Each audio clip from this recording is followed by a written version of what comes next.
Welcome back po sa aking munting channel, Mr. Ukol. Nandito na naman po ang inyong lingkod para magbigay ng tips at giya para naman po sa araw ng Sabado. Yes, last day ng February 28, 2026. Papasok na yung buwan ng March, no? Shoutout nga pala, yan, sa mga masusugid nating subscriber at mga followers dyan sa YouTube channel. Salamat sa inyong lahat. Meron dyan talagang nag-iintay ng ating giya. Kaya nagpapasalamat ako sa lahat, pati yung mga nanonood na silent lang, no? Alam ko nakasuporta kayo sa akin. Maraming salamat. At shoutout din kay Doc Semilla. Kay Sir Buboy, shoutout sa inyong lahat yan. Boss RB Bora. Start na po tayo. Race number 1, ito po yung ating winner take all event, covers races 1 to 7. Meron nga lang pala tayong 7 karera at ang start time is 3 p.m. Kinig kayo maigi. 3 p.m. po. Dito meron tayong 6 na kalahok but 5 in betting options lang. Distansya po mahaba, 1,400 meters.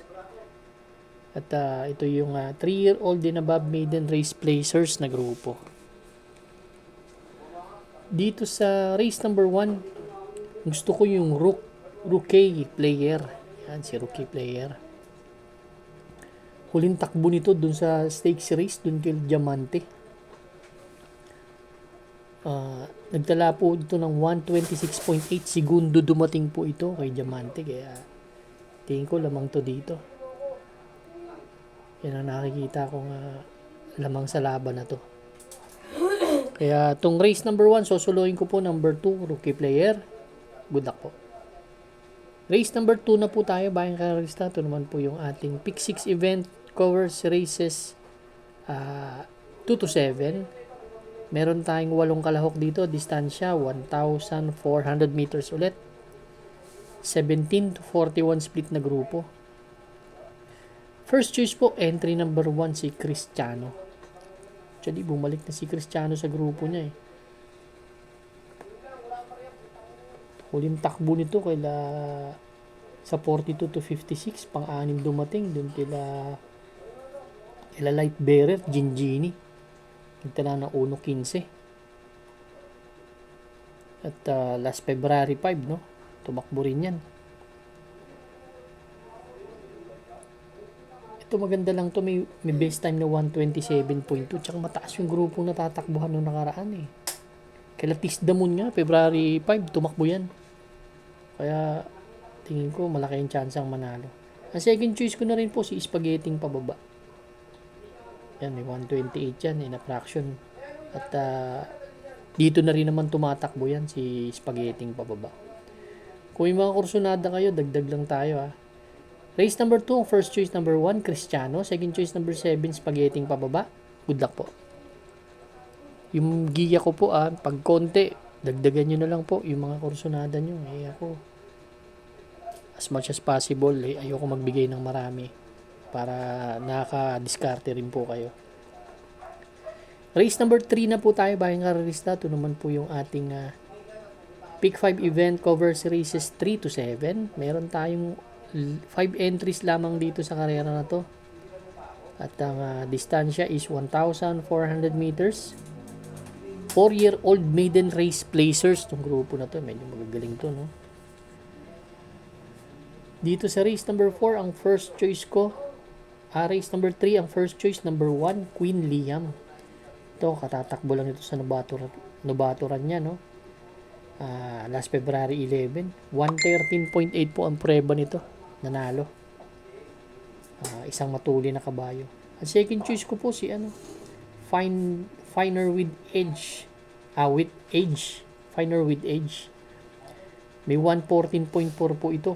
Last sa December 13.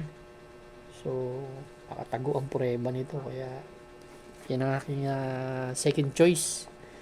May mga kursunada pa po. Dagdag lang tayo. Race number 3, ang first choice number 1, Queen Liam. Second choice po number 2, Finer with Age. Good luck po. Race number 4 na po tayo, bayang kararista. Ito naman po yung ating Pick 4 event, covers races 4 to 7. Dito naman, meron tayong 1,400 meters na distansya, 6 ang kalahok, 17 to 41 split ulit na grupo. Dito sa race number 4, ang gusto ko si Heroes Del 96. Actually, 2 beses gumawa ng 115.4 to nung nag-trangko to dito. Then, tumakbo na karaan to. Medyo hindi lang magandang sinalida, pero maiksi ang karera. Sumigundo pa rin to kay Mission. So, siya ang nakikita akong horse to beat dito sa laban na to. Kaya, yan ang aking pili. Si Heroes Del 96.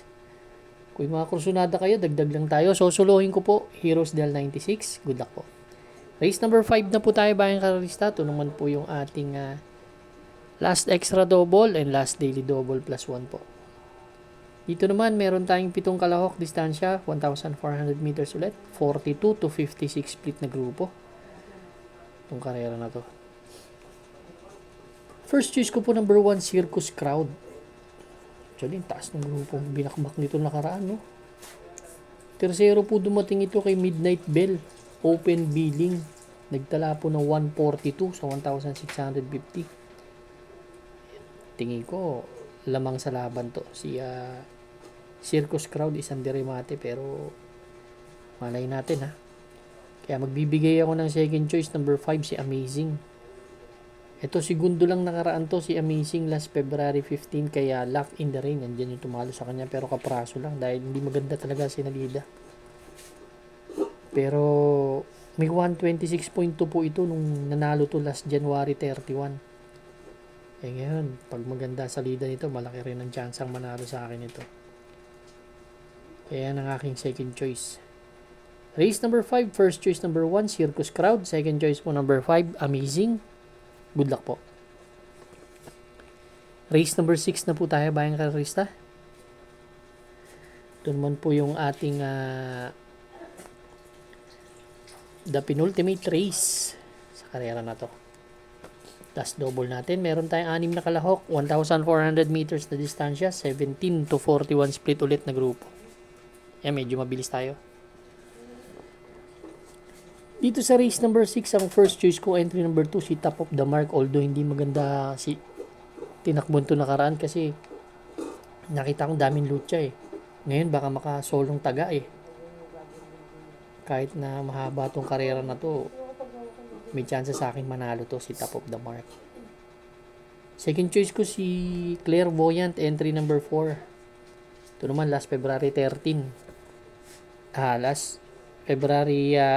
December 13, meron kasi itong 128.8 na best time. Kaila Amaran tumakbo to, panlima dumating, kaila Aman ni Saman. Yan ang nakikita akong horse to beat din dito. May mga kursunada kayo, dagdag lang tayo. Race number 6, ang first choice number 4, Clairvoyant. Number 2, Top of the Mark. Second choice number 4, Clairvoyant. Good luck po.